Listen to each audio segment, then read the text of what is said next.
Mapagpalang araw po sa inyo mga kababayan kong Pilipino mula Luzon, Visayas at Mindanao.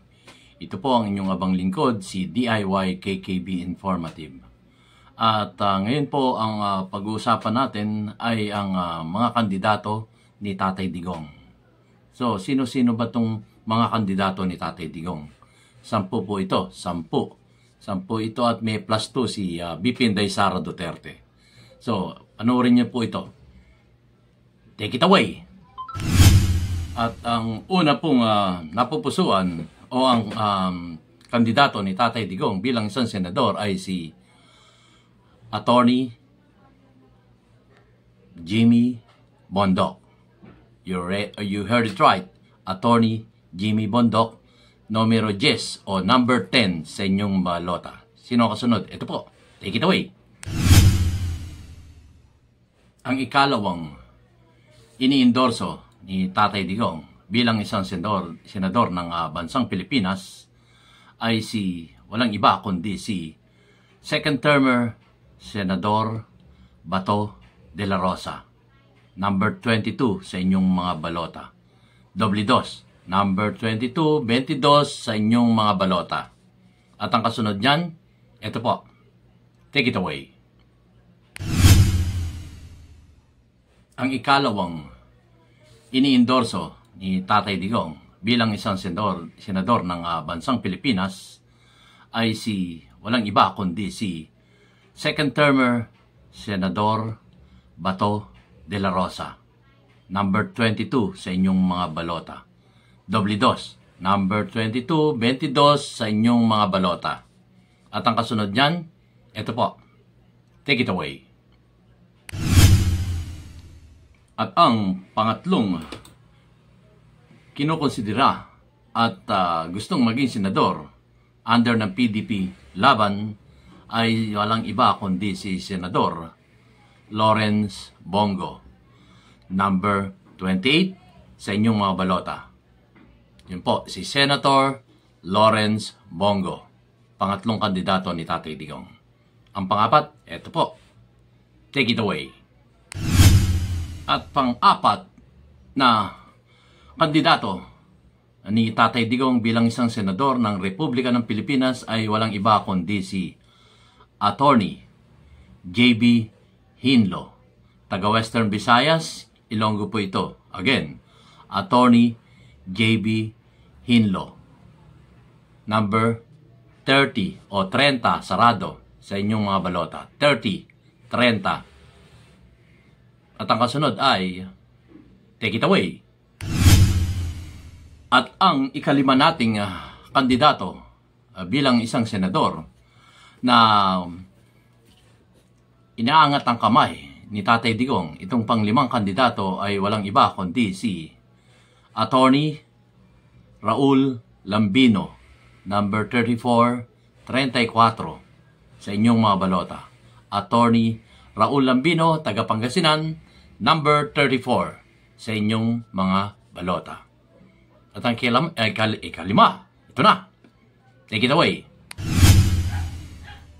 At ang ika-anim na kandidato ni Tatay Digong, ika-anim po sa kanyang listahan bilang isang senador ng Republika ng Pilipinas, ito pong si Attorney Rodante Marcoleta, number 38 sa inyong mga balota, mga kababayan ko, number 38, Rodante Marcoleta.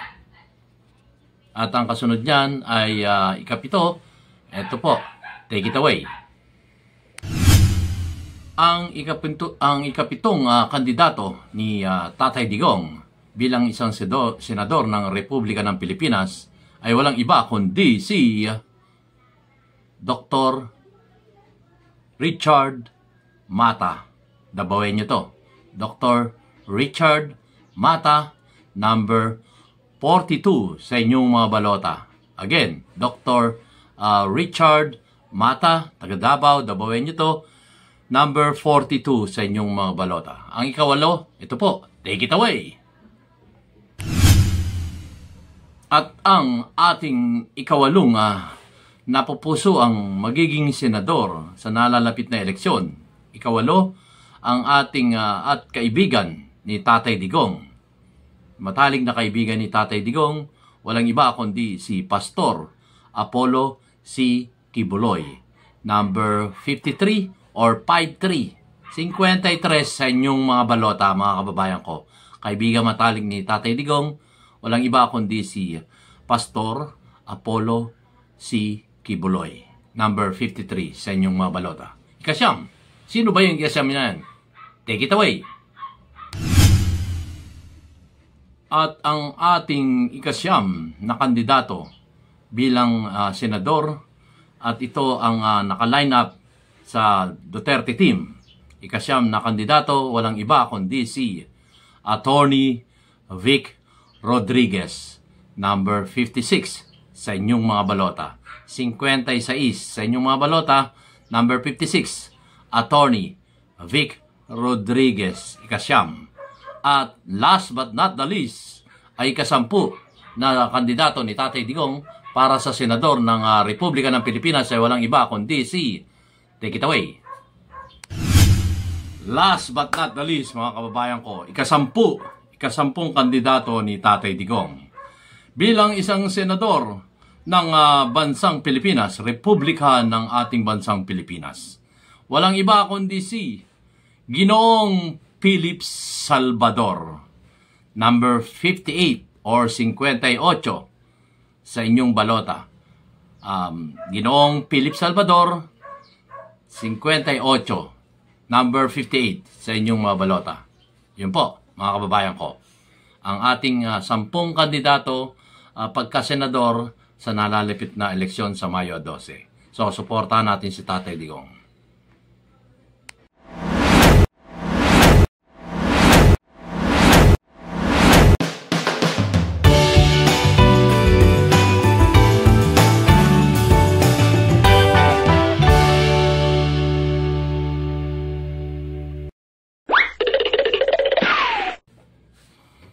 Magandang araw po sa inyo lahat, mga kababayan kong Pilipino mula Luzon, Visayas at Mindanao.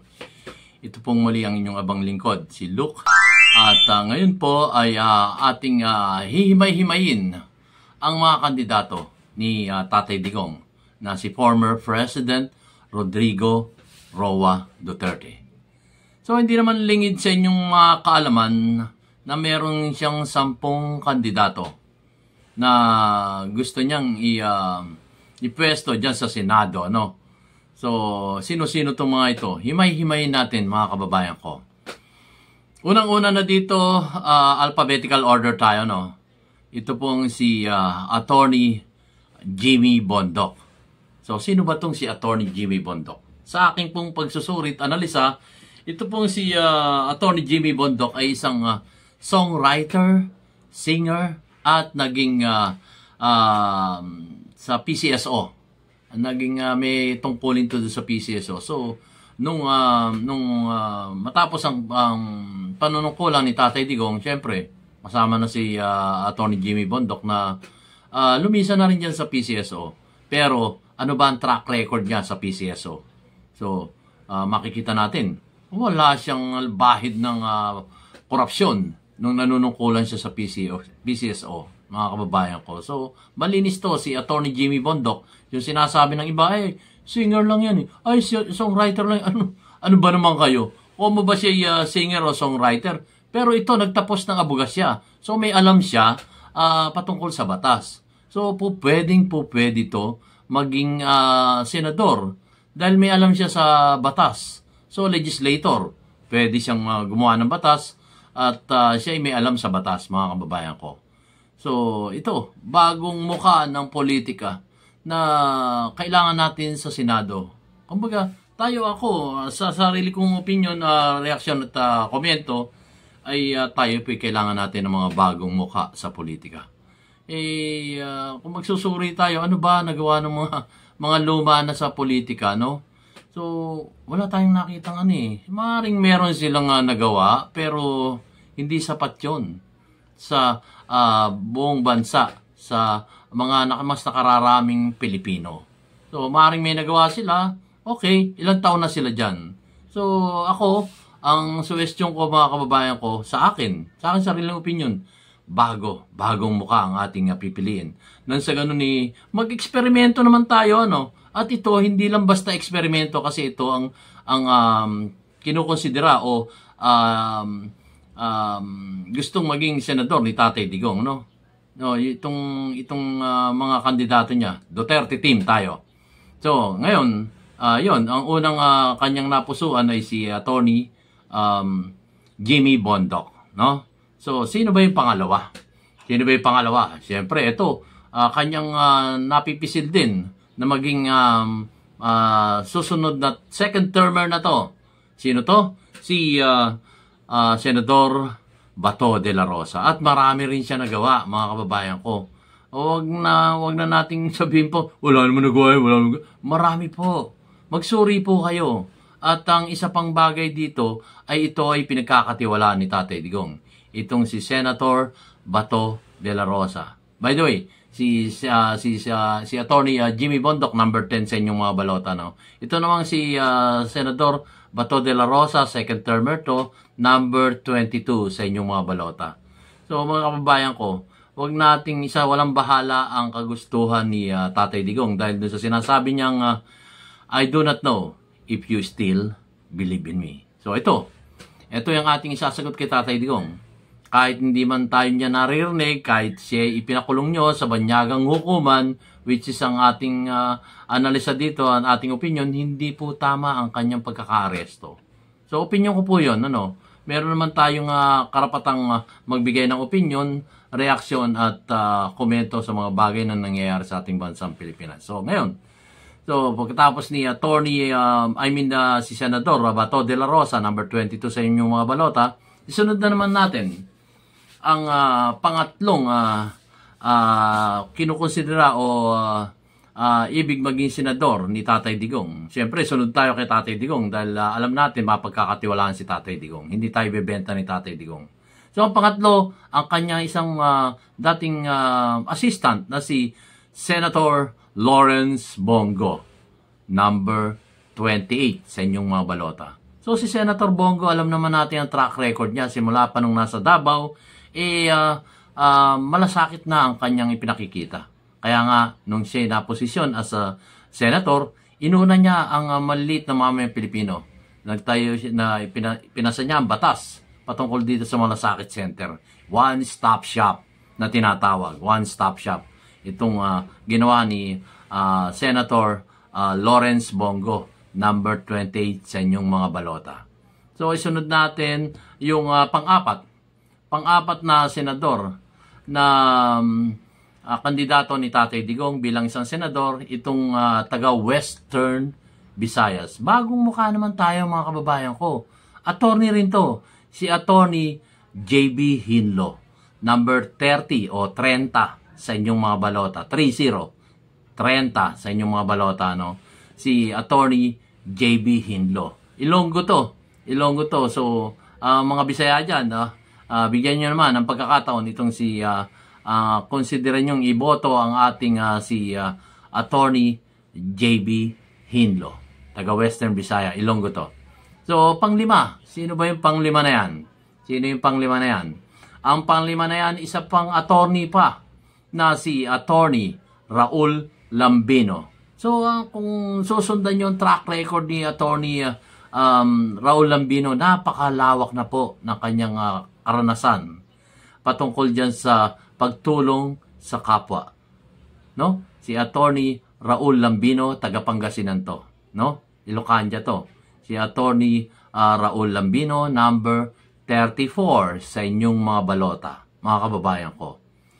So, isunod natin yung pang-anim na kinukonsidera ni Tatay Digong at ito ang kanyang gustong maging uupong senador sa 20th Congress. So, sa tauhan ni Attorney Congressman Rodante Marcoleta. Ito'y isang Iglesia ni Cristo. Alam naman natin, basta ikay tatak Iglesia ni Cristo, walang halong korupsyon.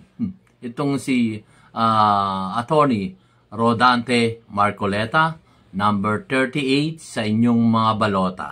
mga kababayan ko. So, huwag nyo kalilimutan si Attorney Rodante Marcoleta. Nakita nyo naman ang track record niya. As a sagip party list, ay marami po siyang gustong maipasang batas. Dangan nga lamang po, alam nyo naman sa Kongreso number games, no? Number games. Kaya kailangan natin yung Team Duterte. Yung Team Duterte na sinasabi ni Tatay Digong, ito yung kanyang mga napupusuan na uupo sa Senado. Again, ito si Attorney Rodante Marcoleta. Bagamat ito independent candidate, ay kinanlong ito ng PDP laban, mga kababayan ko. Attorney Rodante Marcoleta, number 38 sa inyong mga balota. Tumungo naman tayo sa ikapitong kandidato ni Tatay Digong. Doktor to. Si Dr. Richard Mata. Dabawen nyo to. Minsan, naalala ko mga kababayan ko, no? Kailan ba tayo nagkaroon ng senador na doktor? So, ang pagkakaalala ko mga kababayan ko, ang tagal na. Ito pa yung sa katauhan ni Juan Clavier. Yung kanyang campaign rally na speech na, let's do it! DOH secretary to nun eh. So, nung matapos yung kanyang, kumandidato siyang senador at nanalo siya. Yun ang kahuli-hulihan kong naaalala na doktor sa Senado na dapat sana may katuwang si Senator Bongo, sa kanyang Malasakit Center. Ito ngayon, ito yung ini-endorso ni Tatay Digong na si Dr. Richard Mata, number 42 sa inyong mga balota. Dr. Richard Mata, dabawen nyo to, number 42 sa inyong mga balota. So, i-consider nyo ng iboto to. At straight tayo, PDP laban candidates. So, ngayon, tumungo naman tayo sa ikawalong ini-endorso ni Tatay Digong, no? Ini-endorso ni Tatay Digong na pangwalo ay walang iba kundi si kanyang matalik na kaibigan, no? Itong si Pastor Apollo C. Quiboloy. So, Pastor Apollo C. Quiboloy, number 53 sa inyong mga balota. Ano ba itong mga nagawa ni Pastor Apollo Quiboloy? So, hindi siya politiko.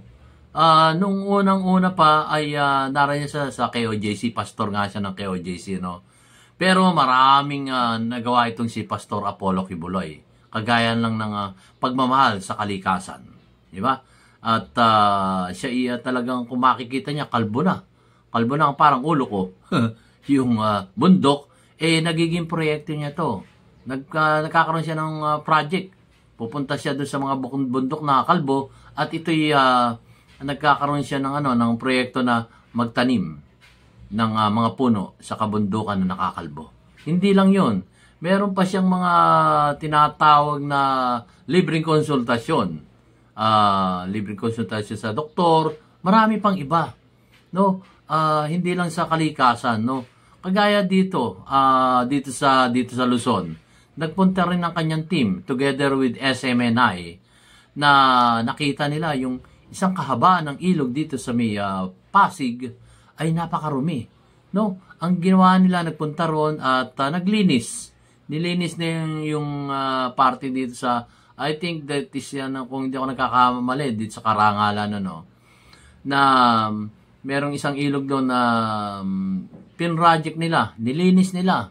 At binigyan nila ng mga seminar yung mga naron kung gaano kahalaga ang ating ilog.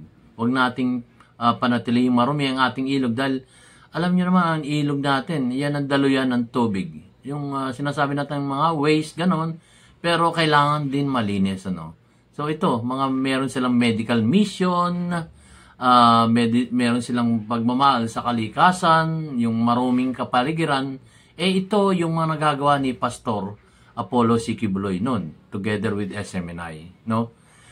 At huwag nyo rin kalilimutan, mga kababayan ko, nung panahon ni Tatay Digong. Diba? Naging presidente na si Tatay Digong, matalig na kaibigan niya si Pastor Apollo C. Quiboloy. Pero ni minsan, hindi po natin narinig na humingi ng posisyon sa gobyerno si Pastor Apollo C. Quiboloy kay Tatay Digong. Kung gusto lang niya, gugustuhin niya, madalian yan. Oy, padre, nagsasalita si Pastor Apollo Quiboloy, bigyan mo naman ako ng posisyon dyan sa iyong administrasyon. Pero hindi, mga kababayan ko, wala tayong narinig kay Pastor Apollo C. Quiboloy na humingi siya ng posisyon sa gobyerno sa administrasyon ni Tatay Digong. Wala. No? Ngayon lang siya lalapit sa inyo, mga kababayan ko. Si Pastor Apollo C. Quiboloy, number 53 sa inyong mga balota, ay kailangang naman natin, bigyan natin ng pagkakataong maglingkod sa taong bayan sa Republika ng Pilipinas si Pastor Apollo C. Quiboloy. No? Hindi siya power grabber. Di ba? Hindi siya power grabber. Kung noon pa gusto niya ng posisyon, doon pa lang nung presidente yung kanyang matalik na kaibigan na si Tatay Digong, si former President Rodrigo Roa Duterte, dapat noon pa kung talagang siya gusto niya ng power, yung kapangyarihan sa gobyerno, hindi. Ngayon, lumalapit siya sa atin para maging senador sa darating na halalan sa Mayo 12 upang nang sa ganun maipakita niya na ang pagmamahal niya sa buong Pilipinas ay matutupad niya. Ano yung mga kahilingan nyo ay makikita natin sa paglilingkod ni Pastor Apollo C. Quiboloy na kaibigan matalik ni Tatay Digong. Imagine niyo, hindi ito power grabber. Hindi ito matakaw sa kapangyarihan. No? Kaya lang gusto lang niya maipakita na hindi naman niya kahilingan to kay Tatay Digong, kundi kusang palo niya to na gusto niya maglingkod sa taong bayan sa Republika ng Pilipinas. No? So, ini-endorse din to ni Tatay Digong. So, ikawalo siya. Pastor Apollo C. Quiboloy, number 53 sa inyong mga balota. Isunod natin yung ikasyam. Sino pa itong ikasyam na to? Ikasyam, number 9 sa kanyang napupusuan, ini-endorso ni Tatay Digong. So, ikasyam na kandidato ni Tatay Digong, walang iba, kundi ang dating executive secretary ng administrasyong ito. So, bakit siya nag-resign? Nasa istorya niya yun. Na siya, sinasabi nga niya, nung 2016 pa, magkasama na sila. Nung di umano madaya si BBM noon bilang isang vice president. So, kasama niya ito. Sa hirap at ginhawa, kasama niya ito. Simula pa noong 2016. Hanggang sa manalo silang presidente ng Republika ng Pilipinas ay kasama niya ito si Attorney Vic Rodriguez, number 56 sa inyong mga balota. 56. 56. Hindi bawal to. 56. Numero to. 56 sa inyong mga balota. 56. So, ano ang dahilan? Attorney Vic Rodriguez. Kasi ayon sa kanyang salaysay, nakita niya, ano ba to? Parang iba-iba na nasusunod dito. Itong mga nakapalibot sa akin, ayon sa kanya, mga nakapalibot sa akin, hindi ko nakikita to nung kumakandidato tayo. Bilang isang presidente, sabi niya ganon. Hindi natin nakikita tong mga taong to. Iba yung kausap natin nun. Maliit na mamayang Pilipino. Pero ano nangyari? Bakit parang itong mga taong ito na hindi naman sumuporta sa kandidatura mo, siyang nasusunod ngayon? Yung kay Attorney Vic Rodriguez. Kaya nangyari, resign siya. Nag-resign siya. Tapos sabi nga niya, binibigyan siya ng isang posisyon, instead na executive secretary, parang ang gusto ilipat siya as a chief of staff ni BBM noon. Pero anong sabi niya? Hindi, gusto ko na lang bumalik sa private life ko bilang isang pangkaraniwang mamayang Pilipino. So, yun ang ginawa niya. Pero ngayon, nung magkausap sila ni Tatay Digong, sinabi nga niya ni Tatay Digong, kung gusto magsisenador ka ba? Hindi raw. Pero kung makumbinsi kita, sabi ni Tatay Digong, sabihan mo lang ako. Upang na sa ganun gusto kitang maging senador, sabi ni Tatay Digong. So, yung ikasyam na yan, si Attorney Vic Rodriguez, number 56 sa inyong mga balota, nagdesisyon na, sige, nakakandidato na ako as an independent candidate, no? hindi siya sumama sa PDP pero nag-independent candidate siya, no? Kasi ayaw niya namang ayaw naman niya ring na na manggamit yung manggagamit na sabihin kaya naman pumasok yun sa PDP kasi gusto lang maging senador. Hindi niya ginawa yun. So ang ginawa niya, independent candidate siya. At ito nga sa usapan nila ng Tatay Digong, ito inilagay niya sa lineup ng PDP laban itong si Attorney Vic Rodriguez, number 53 sa inyong mga balota. At alam ko maraming magagawa ito. Walang halong bahid corruption to, si Attorney Vic Rodriguez. Alam naman natin yan. Walang bahid ng korupsyon. Kaya nga siguro, nung makita niya ba masyado na toxic dito sa posisyon ko, resign na lang ako. So, resign siya. So, yun, mga kababayan ko, Attorney Vic Rodriguez, number 56 sa inyong mga balota, 56. Ang kasunod niya, ikasampung kandidato ni Tatay Digong. Ini-endorso ni Tatay Digong itong isang sinasabi ng artista pero may magagawa ito. Pumapasok na nga ito sa Magic 12 dahil alam ng taong bayan na may magagawa ito sa taong bayan. Kahit sabihin yung dating artista to, alam ng taong bayan na may magagawa ito sa katauhan ni Ginoong Philip Salvador. So, Philip Salvador, number 58, 58 sa inyong mga balota. So, huwag nyo kalilimutan mga kababayan ko. Pumapasok na to sa Magic 12. At unti-unting ang ibang mga kandidato ni Tatay Digong siguro mga less than a week. Pasok lahat yan. No?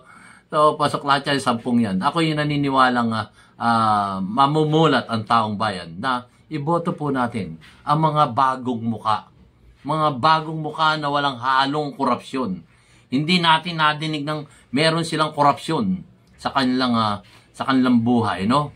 So sa kanilang mga sarili-sarili at sa ating nakikita, sinuri natin sila, wala po tayong makikitang na involved sila sa korupsyon.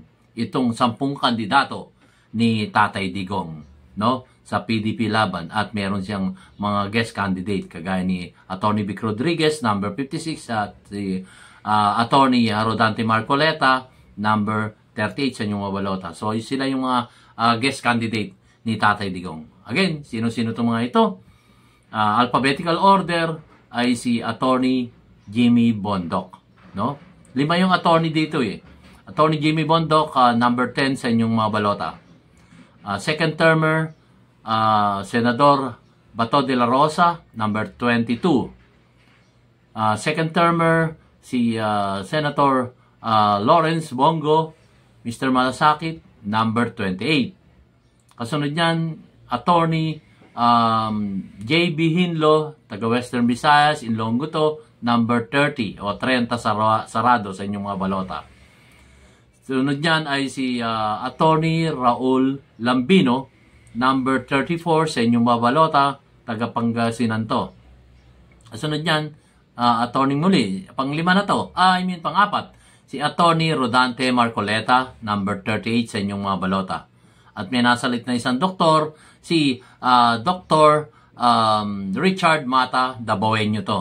So huwag nyo kalilimutan mga kababayan ko, sumubok tayo ng mga bagong muka, mga bagong tatayong senador ng ating Republika ng Pilipinas. Hindi naman tayo nagsawa doon sa mga dati. Boto tayo ng boto ng mga matatagal na dyan sa upuan ng Senado. Kayo, iboto nyo uli yung mga dati. Pero ako, sa akin, puro bago, mag-eksperimento ako. Nasubukan ko na yung mga dati na ilang beses ko nang binoto. Dito naman ako sa mga bago, mga kababayan ko. Kagaya nga nitong nabanggit ko at mga kandidato ni Tatay Digong. After nito, si Dr. Mata. Tagal na nating walang doktor sa Senado. So, sabihin nyo, legislation to. Oh, bakit? Di ba? Sa kaalaman niya sa medisina, at ito'y doktor nga, so meron itong magagawa. May magagawa to sa Senado. Kailangan natin ng doktor sa Senado. Mga kababayan ko, nakikiusap tayo na ipasok natin sa Senado para maglingkod sa taong bayan. Itong si Dr. Richard Mata ng Davao. Taga Davao to. So, napupusuan dito ni Tatay Digong. So, kung ako sa inyo, magpapasok ako ng isang senador na doktor upang nang sa ganun may makatuwang si Senator Bongo para maglingkod sa mga may sakit nating mga kababayan Pilipino. No? So, kagaya nga nun, panoorin nyo at na-vlog ko na to yung plataforma niya patungkol dyan sa medisina, doktor, laboratory at iba't iba pa. Nauunahin niya to para sa taong bayan. Na kagaya ng PhilHealth, kung nariyan lang siya nun, sino ba ang nakita nyong humarang na wag nyong kunin yung 89.9 billion pesos dyan sa PhilHealth? Meron ba? Meron bang nag-object? Wala naman ako nakikita na nag-object no mga kababayan ko. Wala akong nakita nag-object. Kasi nga sabi nila, ang daming pondo ng PhilHealth. Meron pa nga sila reserve fund. Tapos kaya namin tatanggalin to kasi hindi nila nagagamit. Yun sinasabi natin na mga kababayan ko. Kung narito lang si Dr. Richard Mata, baka siya yung unang mag-object dyan. No? At kumbaga, kagaya rin ni Congressman Rodante Marcoleta na pagka hindi na susunod yung talaga ako magpapa-interview para malaman ng taong bayan na ganito ang gusto nating mangyari para sa taong bayan at magpapa-interview siya para malaman ng taong bayan. Ganito din si Dr. Richard Mata na alam natin na pagka meron siyang panukalang batas at hindi masunod siguro, magre-report din siya sa taong bayan. Ito po ang gusto kong mangyari, kaya lang number games dito eh. So, mga kababayan ko, no? So, number games, labanan po natin ang number games na yan. Kaya itong 10 kandidato ni Tatay Digong ay ating pong ihalal sa nalalapit na eleksyon sa Mayo 12. Kasunod niyan ni Dr. Mata na number 42 sa inyong mga balota, isunod natin itong si Pastor Apollo C. Quibloy, number 53 sa inyong mga balota. Kasunod niyan ay si Atty. Vic Rodriguez, number 56 sa inyong balota. At last but not the least, si Ginoong Philip Salvador, number 58 sa inyong mga balota, ay unti-unti nang pumapasok. At nakapasok na po sa number Magic 12. No? So mga kababayan ko, iboto po natin. Yung tanong ni Tatay Digong doon sa Hong Kong, ang sabi niya, I do not know if you still believe in me. So sagutin natin si Tatay Digong sa pamamagitan ng paghalal sa 10 kanyang kandidato sa PDP, sa Partido Demokratiko Pilipino. No? Itong 10 nabanggit natin. Kailangan po natin mga kababayan ko. Bagong mukha naman ngayon. Bagong mukha. Nagtiwala na tayo sa mga dati. Paulit-ulit nating ibinoboto sila. Pero ano po ang nangyari? Mga kababayan ko. Ano po ang nangyari? Yun po ang iwan ko sa inyong mga katanungan. Ano po ang nangyari? Nakatulong po ba ito sa sambayan ng Pilipino? Yun po ang aking maiiwan sa inyo. Ako, ang sagot ko, susubok naman po ako. Mag-eksperimento ako at susunod ako kay Tatay Digong, kay former President Rodrigo Roa Duterte, na ang kanyang mga kandidato bilang isang senador, itong 10 ito. So, ngayon, etong si BP Inday Sara Duterte may pahabol. Yung itim. Itim. Kaya, ayan, hindi ko kasi hindi ko na binablog yun. Pero, sabi nga ni BP Inday Sara Duterte at saka ni Senator Robin Hood Padilla, na which is maraming nagbabas kay Robin Hood Padilla. Kasi alam natin, number 1 yan sa Senado eh. Nag-number 1 yan, ang laki ng lamang yan sa mga sumunod sa kanya. So, meaning to say, malaki pa rin ang pananalig at paniniwala natin kay Senator Robin Padilla. No? So, ito, Muslim. Assalamualaikum. Yun. So, anyway, eto. So, 10 sila. So, ngayon si BP Inday Sara Duterte, sinasabi nga niya, eto, halal natin sa itim. Ano ba itim? Ewan ko, ano ibig sabihin na itim? Mapapanood nyo na rin sa mga short videos nila, na sabi nga niya, iboto natin si Amy Marcos. Number 39 si Amy Marcos yan. Number 39 sa inyong balota. So, kung merong 10, 10 plus 2, ito nga yung sinasabi ni BP Inday Sara Duterte na si Senator Amy Marcos, number 39 sa inyong balota. At itong si kinakandidato ni kinukonsider niya ni Robin Hood Padilla na si Camille Villar. So kumpleto na 10 plus 2. So kayo na yung bahalang doon sa dalawa. Kung susunod tayo kay BP Inday Sara Duterte sa kinakandidato niya si Senator Amy Marcos, number 39 sa inyong balota, at yung kinakandidato ni Senator Robin Padilla na si Camille Villar, kayo na po ang bahalang magkonsidera. So, kompleto na, 10 plus 2. 10 kay Tatay Digong, 2 kay BP Inday Sara Duterte. So, kompleto na. Magic 12. So, pumapasok na ng unti-unti. I think siguro after nitong Holy Week, kompleto na yan. Kompleto nang nakapasok sa Magic 12, mga kababayan ko. So, anyway, hanggang dito lamang po ang ating video ngayong araw na to. Happy Holy Week sa inyo. At ano ba ngayon?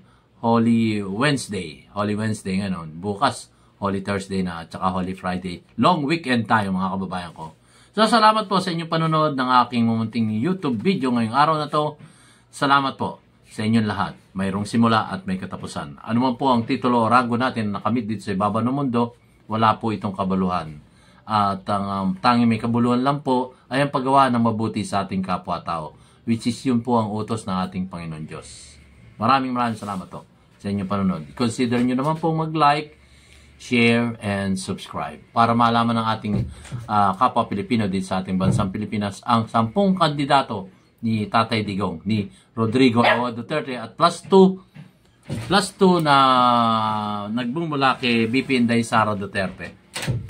10 plus 2. Salamat po. Huwag po kayong maglilib ng boto nyo. Kailangan 12 senador ang ating iboboto. Baka magamit kasi yan ng mga mandaraya sa halalan. So anyway, salamat po sa inyong panonood. Ulitin ko po, mag-eksperimento tayo. Puro bagong mukha na ihalal natin sa nalalapit na halalan sa Mayo 12, mga bagong mukha. Walang bahid, korupsyon. Salamat po. God bless us all. God bless the Philippines. God save the Philippines. Shukran.